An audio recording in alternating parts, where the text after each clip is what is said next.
Maintenant, Pierre-André, c'est le moment de découvrir comment certaines entreprises construisent déjà le monde du travail de demain. Alors, on a évoqué dans les émissions précédentes le port du masque, le télétravail, le télémanagement.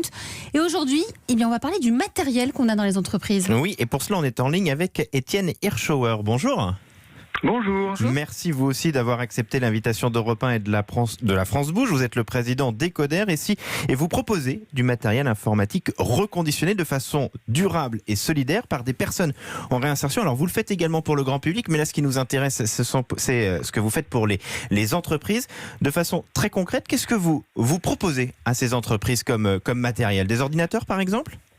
Exactement. Donc en fait, on est une structure qui est dans laquelle on est 130.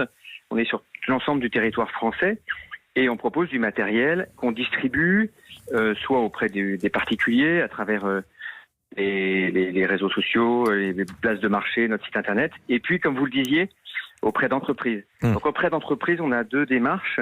On a une première démarche qui est de leur vendre du matériel informatique, donc qui est du matériel informatique extrêmement robuste qu'on a reconditionné et sur lequel on est absolument intransigeant sur la qualité, puisqu'on est capable de dire qu'on a un taux de retour sur le matériel qu'on vend qui est inférieur à 5%. Et quoi qu'il en soit, le matériel qu'on vend, il est mis sous garantie. Et donc, on a des garanties qui durent jusqu'à 2 ans. Donc, on n'a pas de sujet de qualité. Par contre, on a un énorme avantage.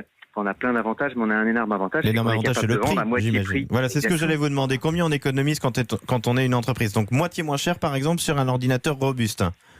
Exactement, oui, tout à fait. Et alors, en fait, ça a d'autres vertus, évidemment, parce que on a un objet qui est un objet écologique, donc de fait, on va réemployer du matériel qui a déjà servi, donc plutôt qu'on le retrouve dans des décharges, on va de 3 ordinateurs qui ne fonctionnent pas en faire un qui fonctionne et qu'on va pouvoir revendre et qui pourra être réutilisé.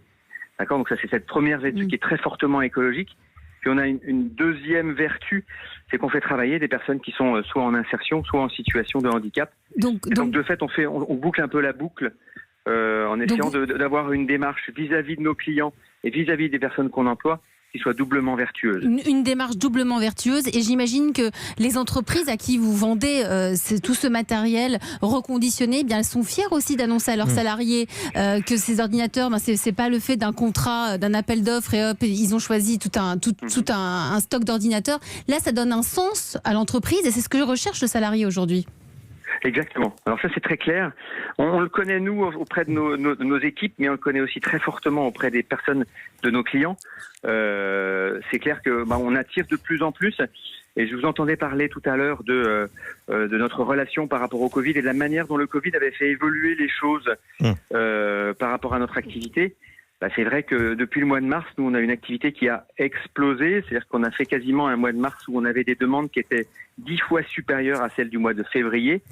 Parce qu'en fait, les gens ont sans doute réalisé, et puis accessoirement, ils avaient besoin de matériel informatique pour pouvoir travailler, mais ils ont sans doute réalisé aussi que ils n'avaient pas forcément les moyens d'acheter leur matériel dans des grandes enseignes de distribution, et que pour autant, ils avaient impérieuse nécessité d'avoir des outils fiables et performants pour pouvoir travailler ou pour pouvoir communiquer avec leurs proches. Et donc, la solution du reconditionné, c'est la bonne solution. Merci en tout cas, Étienne Hirschauer.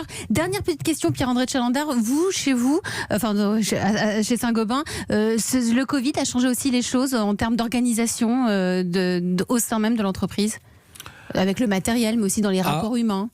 Oui, alors lui, il a décidé pour le siège avec un changement de siège. Donc on est parti au siège de Saint-Gobain, on est parti le 15 mars de nos anciens bureaux, on est revenu dans des nouveaux bureaux le 11 mai. Donc ça a changé pas mal de choses avec des changements de génération de matériel et tout. Oui, mais je veux dire, il est encore un petit peu tôt pour savoir. On n'a pas encore le recul nécessaire. Il y a plus de digital, ça c'est clair. Mais si vous voulez, si je prends notre distribution, on a à la fois augmenté beaucoup nos ventes en ligne, mais on est revenu à la fin quand on a déconfiné, les clients sont revenus dans les agences parce qu'ils ont besoin d'être conseillés aussi. Donc ça, c'est notre modèle physique, il est important, mais il y a des choses qui bougent. L'organisation du travail, ça je sais pas. On va avoir plus de télétravail, mais moi je suis contre le tout télétravail. Évidemment. On est des êtres de relations.